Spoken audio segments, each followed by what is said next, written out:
ദുബായിൽ ഒത്തിരി അടുത്ത് ജോബിന് അപ്ലൈ ചെയ്തതിനു ശേഷം നിങ്ങൾക്ക് ഇന്റർവ്യൂ കോൾസ് ഒന്നും വരുന്നില്ലാത്തതാണ് വലിയൊരു പ്രശ്നമാണ് അല്ലേ. എന്നാൽ നിങ്ങൾ ഒന്നുകൊണ്ടും വിഷമിക്കേണ്ട. തീർച്ചയായിട്ടും നിങ്ങൾക്ക് ഈ ടിപ്സുകളൊക്കെ ഒന്ന് ഫോളോ ചെയ്ത് കഴിഞ്ഞാൽ നിങ്ങൾക്ക് ഡെഫിനറ്റ് ആയിട്ടും ഇന്റർവ്യൂ കോൾസ് കിട്ടിയിരിക്കും. അപ്പം നമുക്ക് വേഗം തന്നെ വീഡിയോയിലോട്ട് പോകാം. ഫസ്റ്റ് വൺ എന്ന് പറയുന്നത് നമ്മുടെ ഷോർട്ട് വീഡിയോയിൽ നമ്മൾ പറഞ്ഞൊരു കാര്യമാണ് ATS ഫ്രണ്ട്ലി ബയോഡേറ്റ. അത് മസ്റ്റ് ആയിരിക്കണം, നമുക്ക് എല്ലാവർക്കും അറിയാവുന്ന കാര്യമാണ്. സോ ഞാൻ അതിനെപ്പറ്റി ഡീറ്റെയിൽ ആയിട്ടൊന്നും ഇതിൽ പറയുന്നില്ല. ATS ഫ്രണ്ട്ലി ബയോഡേറ്റ അല്ല എന്നുണ്ടെങ്കിൽ നമ്മളത് ആക്കിയിരിക്കണം. പിന്നെ ആക്കിയത് മാത്രം പോരാ, നമുക്ക് ATS ഫ്രണ്ട്ലി ബയോഡേറ്റ എന്താണെന്നുള്ളത് ക്ലിയർ ആയിട്ടൊരു ഐഡിയ നമുക്ക് ഉണ്ടായിരിക്കണം. ഇല്ലെങ്കിൽ നമുക്ക് പിന്നീട് പല പല ജോബ്സിനും നമ്മൾ അപ്ലൈ ചെയ്യുമ്പോൾ അത് ഒത്തിരി ഡിഫിക്കൽട്ട് ആയിരിക്കും. നമുക്ക് അതിനെപ്പറ്റി നല്ലൊരു ഐഡിയ ഉണ്ടായിരിക്കണം. അതറിയാൻ മേലാത്തവരുണ്ടെങ്കിൽ ഞാൻ അതിനെപ്പറ്റി ഡീറ്റെയിൽ ആയിട്ടൊരു വീഡിയോ ചെയ്യാം. അതിൻ്റെ ഫോർമാറ്റും ഞാൻ കാണിച്ചു തരാം. അപ്പം നിങ്ങൾക്ക് തന്നെ നിങ്ങളുടെ ഇഷ്ടാനുസരണം നോക്കി ബയോഡേറ്റയും ശരിയാക്കാവുന്നതാണ്. സോ അതാണ് ഫസ്റ്റ് ഓഫ് ഓൾ നമ്മൾ ശ്രദ്ധിക്കേണ്ട ഒരു കാര്യം. സെക്കൻഡ് വൺ എന്താണെന്ന് നമുക്ക് എല്ലാവർക്കും അറിയാം. ഇവിടുത്തെ ജോബ് സൈറ്റുകളിലൊക്കെ നമ്മളൊരു പ്രൊഫൈൽസ് ക്രിയേറ്റ് ചെയ്തിട്ടുണ്ടാവണം. അത് ലിങ്ക്ഡിൻ നമുക്ക് കോമൺ ആണ്, അറിയാം എല്ലാം. പക്ഷേ നമ്മൾ ലൊക്കേഷൻ എപ്പോഴും അത് മസ്റ്റായിട്ട് ശ്രദ്ധിക്കേണ്ട ഒരു കാര്യമാണ്. ദുബായ് എന്നുള്ളത് അപ്ഡേറ്റ് ചെയ്തിരിക്കണം. ഞാൻ ഷോർട്ട് വീഡിയോയിൽ പറഞ്ഞിരിക്കുന്ന പോലെ 5 വെബ്സൈറ്റ് അത് ടോപ്പായിട്ട് നിൽക്കുന്ന വെബ്സൈറ്റുകളാണ് പറഞ്ഞത്. അത് മാത്രമല്ല വേറെയും വെബ്സൈറ്റുകൾ അവൈലബിൾ ആണ്. മെയിനായിട്ട് നമ്മുടെ Naukri Gulf, Gulf career, Gulf talent, Indeed, LinkedIn.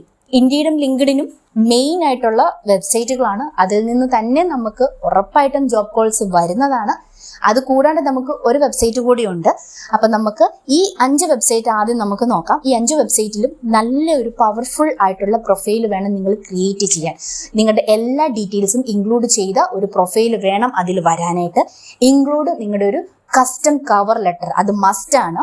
Cover letter ഒരിക്കലും ഒഴിച്ചുകൂടാൻ പറ്റത്തില്ലാത്തൊരു സംഭവമാണ്. അതിൽ തന്നെ നിങ്ങൾ ശ്രദ്ധിക്കേണ്ട ഒരു കാര്യം, കവർ ലെറ്ററിൽ നിങ്ങൾ റെലവൻ്റ് ആയിട്ടുള്ള കീവേഡ്സ് സ്പെസിഫൈ ചെയ്തിട്ടുണ്ടായിരിക്കണം. കീവേഡ്സ് മീൻസ് എന്ന് ഉദ്ദേശിക്കുന്നത് എന്താന്ന് വെച്ച് കഴിഞ്ഞാൽ, നിങ്ങൾക്കൊരു ജോബ് റോളിൽ ഇപ്പോൾ ഒരു കമ്പനി ഒരു ജോബിന് വേണ്ടിയിട്ട് അവർ ഒരു ആഡ് ഇട്ടു എന്ന് വിചാരിക്കുക. സോ ആ ജോബിൽ ടൈറ്റിൽ എന്തായിരിക്കും നമുക്കറിയാമല്ലോ, ജോബ് റോൾ ആയിരിക്കും അതിൻ്റെ ടൈറ്റിൽ എന്ന് പറയുന്നത്. സോ അത് നിങ്ങളുടെ പ്രൊഫൈലിൽ അല്ലെങ്കിൽ നിങ്ങളുടെ കവർ ലെറ്ററിൽ ബയോഡേറ്റയിൽ മസ്റ്റ് ആയിരിക്കും ഉണ്ടായിരിക്കണം. ഇൻഡീഡിലൊക്കെ തന്നെ നമ്മൾ അക്കൗണ്ട് ക്രിയേറ്റ് ചെയ്യുവാണെങ്കിൽ അതിൽ നിങ്ങൾ ചെയ്തിട്ടുള്ളവർക്ക് അറിയായിരിക്കും. ഇൻഡീഡിൽ 2 രീതിയിൽ നമുക്ക് ബയോഡേറ്റ ഉണ്ട്. അതായത് ഇൻഡീഡ് ബയോഡേറ്റയും ഉണ്ടാവും, നമ്മൾ ക്രിയേറ്റ് ചെയ്ത് നമ്മുടെ ബയോഡേറ്റ ഉണ്ടാവും. സോ മെയിൻ ആയിട്ടും രണ്ടിലും ശ്രദ്ധിക്കേണ്ട കാര്യം കീവേഡ് തന്നെയാണ്. അതായത് നമ്മുടെ ബയോഡേറ്റയിലും കീവേഡ് ഉണ്ടായിരിക്കണം നമ്മൾ ക്രിയേറ്റ് ചെയ്യുന്നതിൽ. അതല്ലാണ്ട് നമ്മൾ ഇൻഡീഡിൽ അവരുടെ ബയോഡേറ്റയാണ് ക്രിയേറ്റ് ചെയ്യുന്നതെങ്കിൽ അവർക്ക് കവർ ലെറ്റർ മസ്റ്റ് ആണ്. ഡീറ്റെയിൽസ് കൊടുത്തിട്ട് കവർ ലെറ്റർ ആയിരിക്കും വരുന്നത്. സോ കവർ ലെറ്റർ നമ്മൾ ടൈപ്പ് ചെയ്യുമ്പോൾ അതിൽ കീവേഡ്സ് സ്പെസിഫൈ ചെയ്യാൻ മറക്കരുത്. ഓരോ ജോബിനും അപ്ലൈ ചെയ്യുമ്പോഴും ഓരോ കവർ ലെറ്റർ വെച്ച് വേണം നമ്മൾ അപ്ലൈ ചെയ്യാൻ. അത് മസ്റ്റായിട്ട് നിങ്ങൾ ശ്രദ്ധിക്കേണ്ട ഒരു കാര്യം തന്നെയാണ്. അതാണ് നമ്മുടെ ഫസ്റ്റ് ടിപ്പ് എന്ന് പറയുന്നത്. ഇനി ലിങ്ക്ഡിന്റെ കാര്യം പറയുവാണെങ്കിൽ, ലിങ്ക്ഡ് ത്രൂ നമ്മൾ ചെയ്യുവാണെങ്കിൽ അതിലും ഇതുപോലെ കീവേഡിന്റെ കാര്യം നമ്മൾ ശ്രദ്ധിക്കണം. അത് കൂടാണ്ട് നമുക്കറിയാമല്ലോ, ഓപ്പൺ ടു വർക്ക് എന്നുള്ള കാര്യങ്ങൾ, ലൊക്കേഷൻ കാര്യങ്ങൾ, ഡീറ്റെയിൽസ് നമ്മുടെ എല്ലാം കൊടുക്കണം. ദെൻ നിങ്ങൾ ശ്രദ്ധിക്കേണ്ട ഒരു കാര്യം, ലിങ്ക്ഡിനിൽ നമ്മളൊരു പ്രൊഫൈൽ ക്രിയേറ്റ് ചെയ്തിരിക്കുമ്പോൾ നമ്മുടെ അതിൻ്റെ അകത്ത് ഫോളോവേഴ്സ് നമുക്ക് ഉണ്ടായിരിക്കുമല്ലോ, കണക്ഷൻസ് എന്ന് പറയുന്നത്. ആ കണക്ഷൻസ് എപ്പോഴും 500ന്റെ മുകളിൽ ഉണ്ടായിരിക്കണം. അതായത് നമ്മൾ ടോപ്പായിട്ടുള്ള കമ്പനീസിന്റെ HR ഇങ്ങനെയുള്ള ഹൈയിൽ ഇരിക്കുന്ന ഒത്തിരി ആൾക്കാരുടെ പ്രൊഫൈൽസ് ഉണ്ടാവും. നമ്മളത് സെർച്ച് ചെയ്യുക, അവരുടെ പ്രൊഫൈൽസ് എടുക്കുക, അവർക്ക് കണക്ഷൻ കൊടുക്കുക. അവർ അക്സെപ്റ്റ് ചെയ്താലും ചെയ്തില്ലേലും ഡോണ്ട് വെറി, നിങ്ങൾ കണക്ഷൻസ് കൊടുക്കുക. മോസ്റ്റ്ലി ആൾക്കാർ അക്സെപ്റ്റ് ചെയ്യും. അതായത് നോർമലി അവർ ഡെയിലി പ്രൊഫൈൽ നോക്കുന്ന ആൾക്കാരാണെങ്കിൽ അവർ ചെയ്തിരിക്കും. മസ്റ്റായിട്ടും HR-കാർക്ക് എല്ലാ HRസിനും കമ്പനിയിൽ നിങ്ങൾ അയച്ചിരിക്കണം, കണക്ഷൻസ് അയക്കുക. അപ്പം നിങ്ങൾ അവരുടെ കമ്പനി പ്രൊഫൈലിനും കണക്ഷൻ കൊടുക്കുക. സോ കമ്പനി പ്രൊഫൈലിൽ അവരിടുന്ന പോസ്റ്റുകൾ നമുക്കപ്പോൾ കാണാൻ പറ്റും. സോ പോസ്റ്റിനടിയിൽ നമുക്ക് കമൻറ്റുകൾ ചെയ്യുക. ജോബിൻ്റെ വേക്കൻസി കാണുകയാണെങ്കിൽ അതിൽ നമ്മൾ ഇൻട്രസ്റ്റ് ഉണ്ടെങ്കിൽ നമ്മുടെ ഇൻട്രസ്റ്റ് പറയുക. അപ്പോൾ നമുക്ക് പേഴ്സണലായിട്ട് അവർക്ക് മെസ്സേജ് അയക്കാം.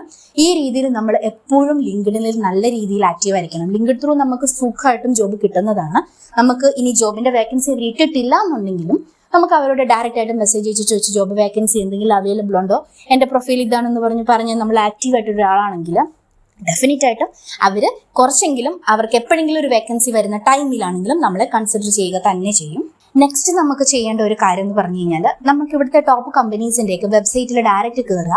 ഡയറക്റ്റ് വെബ്സൈറ്റിൽ കയറിയിൽ അവർക്ക് കോൺടാക്ട് ഇൻഫർമേഷൻസ് ഉണ്ടാകും, അല്ലെങ്കിൽ കരിയേഴ്സ് എന്ന് പറയുന്ന ഒരു ഓപ്ഷൻ മിക്ക കമ്പനീസിൽ ഉണ്ടാകും. അതില്ലാത്തവരുടെ കോൺടാക്ട് ഇൻഫർമേഷൻ എടുക്കുക, അല്ലാത്തവരുടെ കരിയേഴ്സിൽ എടുത്തിട്ട് അവിടെ വേക്കൻസീസ് നോക്കുക, അത് ത്രൂ നിങ്ങൾ അപ്ലൈ ചെയ്യുക. അല്ലാത്തവരുടെ കോൺടാക്ട് ഡീറ്റെയിൽസ് എടുക്കുക, നിങ്ങൾ മെയിൽ അയക്കുക. അവർക്ക് നിങ്ങളുടെ പ്രൊഫൈൽ വെച്ചിട്ട് ഇന്ന പോസ്റ്റിലോട്ട് താല്പര്യമുണ്ട്, വേക്കൻസീസ് ഉണ്ട് എന്നുണ്ടെങ്കിൽ ആ പോസ്റ്റ് ജോബ് റോൾ വെച്ചിട്ട് സബ്ജക്റ്റിൽ അത് ജോബ് റോൾ ആയിട്ട് വെക്കണം. സോ അത് വെച്ചിട്ട് നിങ്ങൾ മെയിൽ സെൻഡ് ചെയ്യുക. ഇനി ഇതില്ല എന്നുണ്ടെങ്കിൽ, നമുക്ക് വേക്കൻസീസ് ഒന്നുമില്ല, ഒരു കമ്പനിയിൽ ജസ്റ്റ് ഒരു പ്രൊഫൈൽ ഉള്ളൂ എന്നുണ്ടെങ്കിൽ, നിങ്ങൾക്ക് ഇൻട്രസ്റ്റഡ് ആണ്, എനിക്ക് ഇന്ന ഫീൽഡാണ് എന്നുള്ള രീതിയിൽ നമ്മളൊരു മെയിൽ അവർക്ക് ജസ്റ്റ് അയക്കുക. നമ്മുടെ പ്രൊഫൈലിലെ ഡീറ്റെയിൽസ് എല്ലാം വെച്ചിട്ട് നമ്മളൊരു മെയിൽ അവർക്ക് സെൻഡ് ചെയ്യുക. ആ രീതിയിൽ നമുക്ക് കോൾസ് വരാൻ ചാൻസ് ഉണ്ട്. ദെൻ നമുക്ക് പിന്നെ ഉള്ളതാണ് നമ്മൾ ക്യാഷ് കൊടുത്ത് റിക്രൂട്ടേഴ്സ് വഴി നമുക്ക് ജോബ് കിട്ടുക. അത് നമുക്കൊരു സെക്കൻഡറി ഓപ്ഷൻ ആണ്. നമ്മുടെ ഈ ഓപ്ഷൻസ് എല്ലാം നമുക്ക് ഇതില്ലെങ്കിൽ മാത്രം കിട്ടിയില്ലെങ്കിൽ മാത്രം നമ്മളത് നോക്കിയാൽ മതി. സോ ഫസ്റ്റ് ഓഫ് ഓൾ നമ്മൾ ഈ രീതിയിൽ ഫോളോ ചെയ്യാം. ദെൻ മെയിൻ ആയിട്ടും ഉള്ള ഒരു കാര്യമാണ്, നമ്മളിപ്പം മെസ്സേജ് അയച്ചു, അതായത് ലിങ്ക്ഡിൻ വഴി നമുക്കൊരു വേക്കൻസി കണ്ടു, നമ്മൾ അതിൽ പ്രൊഫൈൽ അയച്ചു കൊടുത്തു, അല്ലെങ്കിൽ നമ്മൾ ഡയറക്റ്റ് അവരുടെ വെബ്സൈറ്റിൽ കയറി നമ്മളൊരു വേക്കൻസി കണ്ടു അവരുടെ കരിയേഴ്സിൽ, നമ്മൾ അതിൽ മെയിൽ അയച്ചു. സോ ഒരു 3 to 5 days നിങ്ങൾ വെയിറ്റ് ചെയ്യാം. ഒരു 3 days ആയിട്ടും നിങ്ങൾക്ക് ഒരു ഇന്റർവ്യൂ കോൾസ് ഒന്നും വന്നില്ല, കോൾ ചെയ്തില്ല എന്നുണ്ടെങ്കിൽ ദെൻ നിങ്ങളൊരു ഫോളോ അപ്പ് മെസ്സേജ്, അതായത് ലിങ്ക്ഡിൻ ആണെങ്കിൽ ഫോളോ അപ്പ് മെസ്സേജ്, അതിലാണെങ്കിൽ മെയിൽ ആണെങ്കിൽ ഒരു മെയിൽ, നിങ്ങൾ ഫോളോ അപ്പ് മെയിൽ മസ്റ്റ് ആയിട്ടും അയച്ചിരിക്കണം. സോ അതിനർത്ഥം നിങ്ങൾ എപ്പോഴും അവരുടെ ആ ഒരു വെബ്സൈറ്റ് അല്ലെ അവരുടെ കമ്പനിയിൽ നിങ്ങൾ അലേർട്ടാണ്, ആ ഒരു കമ്പനിക്ക് വേണ്ടി നിങ്ങൾ വെയിറ്റിംഗിലാണ് എന്നാണ്. അപ്പം അവരുടെ കമ്പനിക്ക് നിങ്ങൾ ഇൻട്രസ്റ്റഡ് ആയിട്ടുള്ളൊരിതാണെന്നുണ്ടെങ്കിൽ അവർ ഡെഫിനറ്റ് ആയിട്ട് നിങ്ങളെ വിളിച്ചിരിക്കും. സോ അത് നിങ്ങൾ മെയിൻ ആയിട്ട് നോക്കേണ്ട ഒരു കാര്യമാണ്. ദെൻ അടുത്ത ഒരു കാര്യം എന്ന് പറയുന്നത്, നമ്മളെല്ലാവരും ഓർക്കും ദുബായിൽ ഒരു ജോബ് കിട്ടുമ്പോഴത്തേക്കും വിസ നോക്കണോ, അതോ നാട്ടിലുള്ളവർക്ക് അപ്ലൈ ചെയ്യാനും വിസിറ്റ് വിസ ഇവിടെ എടുത്ത് വരുന്നവരുണ്ടാവും, അല്ലെങ്കിൽ നാട്ടിൽ നിന്ന് അപ്ലൈ ചെയ്യുന്നവരുണ്ടാവും. അപ്പം നാട്ടിൽ നിന്ന് അപ്ലൈ ചെയ്യുന്നവർക്കാണെന്നുണ്ടെങ്കിൽ നമുക്ക് ജോബിന്റെ കോള് വരുന്നത് കുറവായിരിക്കും നമുക്ക്. ബിക്കോസ് നമ്മുടെ ഇവിടെ കൂടുതൽ പ്രിഫർ ചെയ്യുന്നത് വിസിറ്റ് വിസയിൽ ഇവിടെ ദുബായിലുള്ളവർക്കാണ് പ്രിഫറൻസ് കൂടുതൽ വരുന്നത്. ഇനി വിസിറ്റ് അല്ല, നമുക്ക് സ്വന്തമായിട്ട് ഫ്രീലാൻസ് വിസ അല്ലെങ്കിൽ ഫാമിലി വിസ ഉള്ളവർക്കാണെങ്കിൽ അതാണ് ഫസ്റ്റ് പ്രയോറിറ്റി അവർക്കാണ്. ദെൻ സെക്കൻഡ്, അത് ഒരു കമ്പനിയെ ഡിപ്പെൻഡ് ചെയ്താണ് അതിരിക്കുന്നത്. അറ്റ്ലീസ്റ്റ് നിങ്ങളൊരു വിസിറ്റ് വിസ എടുത്ത് ഇവിടെ വരാൻ നോക്കണം. ഇവിടെ വന്ന് ദുബായിൽ അവൈലബിൾ ആയിട്ടുള്ളവർക്കായിരിക്കും ഇന്റർവ്യൂ കോൾസ് ഫസ്റ്റ് കിട്ടുക. ദെൻ നമ്മൾ ശ്രദ്ധിക്കേണ്ട ഒരു കാര്യം, നമ്മൾക്കറിയാം വാട്സപ്പ് നമുക്കിപ്പം സോഷ്യൽ മീഡിയയിൽ അവൈലബിൾ ആയിട്ട് വാട്സപ്പ് ഉണ്ട്, ടെലഗ്രാം ഉണ്ട്, ഫേസ്ബുക്ക് ഉണ്ട്, ഇങ്ങനെ ഒത്തിരി സോഷ്യൽ മീഡിയ പ്ലാറ്റ്ഫോംസ് ഉണ്ട്. ഈ പ്ലാറ്റ്ഫോമിലൊക്കെ നിങ്ങൾക്ക് ഇതിന്റെ, അതായത് ജോബ്സിന്റെ, ദുബായ് ജോബ്സിന്റെ ഒത്തിരി ഗ്രൂപ്പുകൾ അവൈലബിൾ ആണ്. അപ്പം നമുക്ക് സാധാ നാട്ടിലുള്ള ആൾക്കാർക്ക് ഇതൊന്നും അറിയില്ലായിരിക്കും. നിങ്ങൾ ജസ്റ്റ് ഒന്ന് സെർച്ച് ചെയ്ത് നോക്കിയാൽ മതി. അതായത് ഇപ്പം നമുക്ക് UAE ജോബ് സീക്കേഴ്സ് അല്ലെങ്കിൽ ജോബ്സ് ഇൻ ദുബായ് എന്നൊക്കെ നമ്മൾ അടിച്ചു കൊടുത്തു കഴിഞ്ഞാൽ നമുക്ക് ഇവിടെ അവൈലബിൾ ആയിട്ട് ഫേസ്ബുക്കിൽ ഇഷ്ടം പോലെ ഉണ്ടാവും. നമ്മൾ ഗ്രൂപ്പ്സ് അവൈലബിൾ ആണ്. ജസ്റ്റ് നിങ്ങൾ ആ ഗ്രൂപ്പിൽ ഒന്ന് ജോയിൻ ചെയ്യുക. വേറൊന്നിനുമല്ല, നമുക്ക് ഈ സൈറ്റുകൾ വഴി അല്ലാണ്ട് ദുബായിൽ നമുക്ക് ന്യൂസ് പേപ്പർ വഴി വരുന്ന ഒത്തിരി ജോബ് വേക്കൻസീസ് ഉണ്ട്. അത് നമ്മൾ അറിയത്തില്ല. നമുക്ക് നാട്ടിലുള്ളവർക്കും ഇവിടെ ഇൻ കേസ് വിസിറ്റിൽ വരുന്നവർക്ക് പോലും ഇതൊന്നും അറിയാൻ പറ്റില്ല. സോ ഈ ന്യൂസ് കാര്യങ്ങളെല്ലാം, ഈ ആടുകളൊക്കെ ഈ ന്യൂസ് വഴി നമുക്ക് ഈ ഗ്രൂപ്പുകളിൽ നമുക്ക് ലഭ്യമാണ്. സോ നമ്മൾ മസ്റ്റായിട്ടും ആ ഒരു ഗ്രൂപ്പുകളിൽ കൂടി ജോയിൻ ചെയ്യാൻ ശ്രദ്ധിക്കുക. അടുത്ത ഞാൻ പറയാൻ പോകുന്ന മെയിൻ ആയിട്ടുള്ള കുറച്ച് ടിപ്പുകളാണ്. അതായത് നമ്മൾ കറക്റ്റ് ടൈമിൽ വേണം ഇവിടെ ജോബിന് അപ്ലൈ ചെയ്യാൻ. അതായത് ചില മാസങ്ങൾ നമുക്കിവിടെ ജോബിന് ആൾക്കാരെ എടുക്കുന്നത് കുറച്ച് കുറവായിരിക്കും, ചില മന്തിൽ അത് കൂടുതലുമായിരിക്കും. സോ അങ്ങനെയുള്ള മാസങ്ങൾ നമ്മൾ കറക്റ്റായിട്ട് അറിഞ്ഞ് വേണം നമ്മൾ അപ്ലൈ ചെയ്യാനായിട്ട്. അതും വിസിറ്റ് എടുത്ത് ഇവിടെ വരുന്നതും നമ്മളത് ശ്രദ്ധിക്കേണ്ട ഒരു കാര്യമാണ്. എല്ലാ മാസവും നമുക്ക് വന്നു കഴിഞ്ഞാൽ ചിലപ്പോൾ ജോബ് കിട്ടണം എന്നില്ല. സോ അങ്ങനെ നമ്മൾ ശ്രദ്ധിക്കേണ്ടതെന്ന് പറയുന്നത് ജനുവരി തൊട്ട് മെയ് വരെയുള്ള മാസങ്ങൾ നമുക്ക് ബെസ്റ്റ് മന്ത് ആയിട്ട് വരുന്നതാണ്. അത് കഴിഞ്ഞതിന് ശേഷം പിന്നെ വരുന്നത് സെപ്റ്റംബർ തൊട്ട് നവംബർ വരെയുള്ള മന്താണ്. സോ ഈ ഒരു ടൈം പീരീഡിനുള്ളിൽ നിങ്ങൾ വിസിറ്റ് എടുത്ത് വരുന്നവരാണെങ്കിൽ ഇവിടെ വന്നിട്ട് ജോബിന് അപ്ലൈ ചെയ്യുക. നെക്സ്റ്റ് വൺ എന്ന് പറയുന്നത് മസ്റ്റായിട്ട് നിങ്ങൾക്കൊരു UAE സിം ഉണ്ടായിരിക്കണം. അതായത് നിങ്ങൾ നാട്ടിലാണെങ്കിലും ഇവിടെയാണെങ്കിലും ശരി, നാട്ടിൽ നിന്ന് നിങ്ങൾ അപ്ലൈ ചെയ്യുവാണെങ്കിലും എങ്ങനെയെങ്കിലും നിങ്ങൾ നിങ്ങളുടെ ഫ്രണ്ട്സ് വഴിയോ എങ്ങനെയെങ്കിലും ഒരു UAE സിം നിങ്ങൾ എടുക്കാൻ ശ്രമിക്കുക. ഓക്കെ, UAE സിം എടുത്തതിന് ശേഷം നിങ്ങൾക്ക് ആ UAE സിമ്മിന്റെ നമ്പർ നിങ്ങളുടെ ബയോഡേറ്റയിൽ മസ്റ്റായിട്ടും കൊടുത്തിരിക്കണം. ബിക്കോസ് ഞാൻ പറഞ്ഞല്ലോ, ഇവിടെയുള്ളവർക്കാണ് പ്രിഫറൻസ് കൊടുക്കുന്നത്. അറ്റ്ലീസ്റ്റ് നിങ്ങളുടെ ബയോഡേറ്റ എന്ന് എടുത്ത് നിങ്ങളെ കോൺടാക്ട് ചെയ്യണം എന്നുണ്ടെങ്കിൽ നിങ്ങൾക്ക് UAE നമ്പർ മസ്റ്റ് ആയിരിക്കണം. ആ നമ്പറിലായിരിക്കും കോൺടാക്ട് ചെയ്യേണ്ടത്. അപ്പം നിങ്ങൾ ചോദിക്കും നാട്ടിലുള്ളപ്പം വിളിച്ചാൽ കിട്ടുകയല്ലോ എന്നുള്ളത്. അത് നമുക്കൊരു സെക്കൻഡറി ഇതാണ് വരുന്നത്. ഇൻ കേസ് അവർ മെയിൽ അയക്കുമോ, ഇന്റർവ്യൂ കോൾസ് മിക്കപ്പോഴും ഇവിടെ മെയിൽ അയക്കും, ചിലവർ ഡയറക്റ്റ് കോൾ ചെയ്യുന്നവരുണ്ട്. എന്നാലും നമുക്ക് ഒരു ചെറിയൊരു പോസിബിലിറ്റി ഉണ്ട് സിം എടുക്കുന്നതിന്. വിസിറ്റിൽ വരുന്നവരാണെങ്കിൽ മസ്റ്റ് ആയിട്ടും UAE സിം എടുത്തിരിക്കണം. നിങ്ങളുടെ സിമ്മിന്റെ നമ്പർ ഇവിടെ എല്ലാ ജോബ് സൈറ്റിലാണെങ്കിലും നിങ്ങളുടെ ബയോഡേറ്റയിലാണെങ്കിലും അപ്ഡേറ്റ് ചെയ്തിട്ടുണ്ടായിരിക്കണം. അടുത്തതായി ശ്രദ്ധിക്കേണ്ട ഒരു മെയിൻ കാര്യം എന്ന് പറയുന്നത്, നമ്മൾ എപ്പോൾ അപ്ലൈ ചെയ്യണം. നമ്മൾ പറഞ്ഞു ഏത് മന്തിൽ അപ്ലൈ ചെയ്യണം എന്നുള്ളത് പറഞ്ഞു. പക്ഷെ ഒരു ദിവസത്തിൽ നിങ്ങൾ ഏത് സമയം അപ്ലൈ ചെയ്യണം, അത് വലിയൊരു കാര്യമാണ്. കാരണം എന്ന് വെച്ച് കഴിഞ്ഞാൽ, നമ്മൾ ഒരു കമ്പനി സ്റ്റാർട്ട് ചെയ്യുന്ന ടൈമിൽ അവരുടെ HR ഡിപ്പാർട്ട്മെന്റിലാണെങ്കിലും ഫസ്റ്റ് മെയിലുകൾ നോക്കുന്നത് രാവിലെ മോർണിംഗിൽ കമ്പനി സ്റ്റാർട്ട് ചെയ്ത് ഒരു 9 o'clock ആയിരിക്കും ഇവിടെ മോസ്റ്റ്ലി കമ്പനികളുടെ starting time. So 9 o'clock start ചെയ്തതിന് ശേഷം അവരുടെ അന്നത്തെ ഡെയിലി റുട്ടീൻ കാര്യങ്ങൾ ഷെഡ്യൂളിങ് എല്ലാം കഴിഞ്ഞതിന് ശേഷം ഒരു 9:30 ഒക്കെ കഴിഞ്ഞതിന് ശേഷമായിരിക്കും അവർ ലാപ്പിൽ മെയിൽ ചെക്ക് ചെയ്യുന്നത്. സോ മെയിൽ ചെക്ക് ചെയ്യുന്ന ടൈമിൽ ഈ ഇന്റർവ്യൂസിന് കൊടുത്തിരിക്കുന്നവരുടെ കാര്യങ്ങൾ ഒരു 9:30 to 10:30 ആ ഒരു ബിറ്റ്വീൻ ആയിരിക്കും. ദെൻ 10 o'clock 10:30 കഴിഞ്ഞതിന് ശേഷം അവർക്ക് മീറ്റിംഗ് കാര്യങ്ങൾ ഉണ്ടായിരിക്കും. സോ നിങ്ങൾ അപ്ലൈ ചെയ്യുമ്പോൾ എപ്പോഴും മോർണിംഗിൽ ആ ടൈമിൽ വെച്ച് വേണം അപ്ലൈ ചെയ്യാനായിട്ട്. അതായത് ഫസ്റ്റ് നിങ്ങൾ അയക്കുന്ന മെയിൽ നിങ്ങളുടെ മെയിലായിരിക്കണം ഫസ്റ്റ് വരേണ്ടത്. അതുകൊണ്ട് തന്നെ നമുക്ക് അപ്പോൾ ആ ടൈമിൽ അയക്കാൻ പറ്റിയില്ലെങ്കിലും നമുക്ക് അറിയാമല്ലോ, മെയിലിൽ ഷെഡ്യൂൾ ചെയ്യാം, നമുക്ക് ആ ഒരു ഓപ്ഷൻ ഉണ്ട്. സോ നിങ്ങൾ നേരത്തെ തന്നെ ഷെഡ്യൂൾ ചെയ്ത് വെക്കുക ഇന്ന ടൈമിൽ. അപ്പം ഫസ്റ്റ് നിങ്ങളുടെ മെയിൽ വരത്തക്ക രീതിയിൽ വേണം സെൻഡ് ചെയ്യാനായിട്ട്. ഇത്രയും കാര്യമാണ് നിങ്ങൾ മെയിൻ ആയിട്ടും ശ്രദ്ധിക്കേണ്ട കാര്യങ്ങൾ എന്ന് പറയുന്നത്. പിന്നെ ഒരു കാര്യം മറക്കരുത്, ഈ വെബ്സൈറ്റുകളിൽ നമ്മൾ ക്രിയേറ്റ് ചെയ്യുന്ന പ്രൊഫൈൽസ് ഡെയിലി ബേസിസിൽ നിങ്ങൾ അപ്ഡേറ്റ് ചെയ്തുകൊണ്ടിരിക്കണം. അപ്ഡേറ്റ് എന്ന് പറഞ്ഞു കഴിഞ്ഞാൽ നമുക്ക് വേറെ ഡീറ്റെയിൽസ് ആഡ് ചെയ്യാനൊന്നും ഉണ്ടാവില്ല.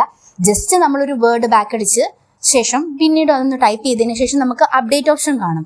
സോ അപ്ഡേറ്റ് ചെയ്യുമ്പോൾ ഈ ഓരോ വെബ്സൈറ്റുകളിലും നമ്മുടെ പ്രൊഫൈൽ, അപ്ലൈ ചെയ്തിരിക്കുന്ന പ്രൊഫൈൽ ഏറ്റവും ടോപ്പിലോട്ട് വരും. അപ്ഡേറ്റ് ചെയ്ത പ്രൊഫൈൽ ഓരോ ദിവസം അനുസരിച്ച് ടോപ്പിലോട്ട് വരും. സോ ഈ ഒരു കാര്യം നിങ്ങൾ മെയിനായിട്ടും ശ്രദ്ധിക്കേണ്ട ഒരു കാര്യമാണ്. ദെൻ ലാസ്റ്റ് വൺ നമുക്ക് പറയാനുള്ളത്, നമുക്ക് ഇപ്പം ഈ 5 വെബ്സൈറ്റ് നമ്മൾ പറഞ്ഞു, അത് കൂടാണ്ട് വേറെ വെബ്സൈറ്റ് ഉണ്ടെന്നും പറഞ്ഞു. അങ്ങനെയുള്ളൊരു വെബ്സൈറ്റാണ് ഡുബസിൽ എന്നുള്ളത്. നിങ്ങൾ ആർക്ക് കേട്ടിട്ടുണ്ടോ എന്ന് എനിക്കറിയില്ല, മിക്കവർക്കും അറിയായിരിക്കും. ഡുബസിലും നമുക്ക് ജോബ് വേക്കൻസീസ് അവൈലബിൾ ആണ്. ആ ഒരു കാര്യം നിങ്ങൾ സെർച്ച് ചെയ്ത് നോക്കിയാൽ നിങ്ങൾക്ക് മനസ്സിലാകും. ഡുബസിൽ എന്നൊരു ആപ്പ് നമുക്ക് ആപ്പ് സ്റ്റോറിൽ അവൈലബിൾ ആണ്. സോ അവിടുന്ന് ഡൗൺലോഡ് ചെയ്യുക, നിങ്ങളുടെ ഒരു പ്രൊഫൈൽ ക്രിയേറ്റ് ചെയ്യുക. സോ നമ്മൾ ഡുബസിൽ വഴി നമ്മൾ ജോബ് അപ്ലൈ ചെയ്യുമ്പോൾ അത് പെയ്ഡ് ആഡ് നമ്മൾ കൊടുക്കണം. അതായത് പേയ്മെന്റ് ചെയ്ത് നമ്മളാണ് ആഡ് ക്രിയേറ്റ് ചെയ്യുന്നത്. അപ്പം നമുക്ക് ഇത്രയും പൈസ മുടക്കി നിങ്ങൾക്ക് വിസിറ്റിൽ ഇവിടെ വരാമെങ്കിൽ ചെറിയൊരു എമൗണ്ട് മുടക്കി പേയ്മെന്റ് ചെയ്ത് നിങ്ങൾക്ക് ഒരു ആഡ് ഇടുന്നതിന് താല്പര്യമുള്ളവരാണെങ്കിൽ നമുക്കത് ചെയ്യാവുന്നതാണ്. ഞാൻ ഇതിനു മുന്നേ പറഞ്ഞ ഇത്രയും കാര്യങ്ങളും ഒന്നും പെയ്ഡ് അല്ല, ബട്ട് ഇത് ഞാൻ പെയ്ഡ് ആണ്. അതുകൊണ്ടാണ് ഞാൻ താല്പര്യമുള്ളവർ മാത്രം വേണമെങ്കിൽ ചെയ്താൽ മതിയാകും. അങ്ങനെ ഒരു ആഡ് ക്രിയേറ്റ് ചെയ്താലും മിക്കവർക്കും ജോബ് കിട്ടുന്നില്ല. അത് എന്തുകൊണ്ടാണെന്ന് വെച്ച് കഴിഞ്ഞാൽ, ഇങ്ങനെ ഒരു ആഡ് ക്രിയേറ്റ് ചെയ്ത് കഴിയുമ്പോഴത്തേക്കും നമുക്ക് കമ്പനി നമ്മളെ കോൺടാക്ട് ചെയ്യാൻ നോക്കുമ്പോൾ നമ്മുടെ കോൺടാക്ട് നമ്പർ ഇവർ ഹൈഡ് ചെയ്തിരിക്കും. സോ അവർക്ക് കോൺടാക്ട് നമ്പർ കിട്ടില്ല. അവർ ഡയറക്റ്റ് ഡുബസിലുമായിട്ട് കോൺടാക്ട് ചെയ്യേണ്ടി വരും. അപ്പം കമ്പനി ഈ ഡുബസിൽ നിന്ന് നമ്മളൊരു എമൗണ്ട് പേയ്മെന്റ് ചെയ്യേണ്ടി വരും. സോ അതിന് അങ്ങനെ ഒരു ഇത് വരാതിരിക്കാൻ വേണ്ടിയിട്ട് നമുക്ക് നമ്മുടെ ഡിസ്ക്രിപ്ഷൻ്റെ അകത്ത് നമ്മുടെ മൊബൈൽ നമ്പർ, കോൺടാക്ട് നമ്പർ എന്നും പറഞ്ഞ് നമ്പറായിട്ടല്ലാണ്ട് അത് വേർഡ്സിൽ ടൈപ്പ് ചെയ്യാം. സോ വേർഡ്സിൽ ടൈപ്പ് ചെയ്യുമ്പോൾ കുറച്ച് പേർക്കെങ്കിലും നമ്മുടെ കോൺടാക്ട് നമ്പർ ഈസി ആയിട്ട് ഫൈൻഡ് ചെയ്യാൻ പറ്റും. അത് ഹൈഡ് ചെയ്യാനും പറ്റത്തില്ല. സോ അങ്ങനെ നമുക്ക് നമ്മുടെ പ്രൊഫൈല് ക്രിയേറ്റ് ചെയ്ത് എടുക്കാവുന്നതേ ഉള്ളൂ. അപ്പോൾ ഇത്രയും കാര്യങ്ങൾ ശ്രദ്ധിച്ചു കഴിഞ്ഞാൽ നിങ്ങൾക്ക് ഡെഫിനറ്റ് ആയിട്ടും ഇൻ്റർവ്യൂ കോൾസ് കിട്ടുക തന്നെ ചെയ്യും, അത് ഷുവറാണ്. സോ ഇതെല്ലാം നമ്മൾ ശ്രദ്ധിക്കണം. നമ്മളൊരു ഇൻ്റർവ്യൂവിനാണെങ്കിലും അല്ലെങ്കിൽ ഒരു ഇതിന് അപ്ലൈ ചെയ്യുമ്പോഴും കാര്യങ്ങളൊക്കെ ശ്രദ്ധിക്കേണ്ടതാണ്. സോ ഇത്രയുമാണ് നമ്മുടെ വീഡിയോ വരുന്നത്. ഇനി ഇൻ്റർവ്യൂ നമുക്ക് കിട്ടിക്കഴിഞ്ഞ് കഴിഞ്ഞാൽ എങ്ങനെയാണ് നമുക്ക് ആ ഒരു ജോബ് കിട്ടാമെന്നുള്ള കാര്യങ്ങളും ഒരു ATS ഫ്രണ്ട്ലി ബയോഡേറ്റയുടെ ഡീറ്റെയിൽസ് കാര്യങ്ങളൊക്കെ നമ്മൾ ഒരു വീഡിയോ ചെയ്യുന്നതായിരിക്കും. അപ്പോൾ നമ്മുടെ വീഡിയോ ഇവിടെ വൈൻഡപ്പ് ചെയ്യുകയാണ്. എല്ലാവരും സബ്സ്ക്രൈബ് ചെയ്യുക, ഓൾ എന്ന ബട്ടൺ പ്രസ് ചെയ്യുക. എങ്കിൽ ഞാൻ ഇനി ഇടുന്ന വീഡിയോസ്, അപ്ഡേറ്റ് കാര്യങ്ങളൊക്കെ നിങ്ങൾക്ക് ലഭിക്കുന്നതായിരിക്കും. സോ നെക്സ്റ്റ് ഒരു വീഡിയോ ആയിട്ട് വരുന്നത് വരെ ടേക്ക് കെയർ, ബൈ ബൈ.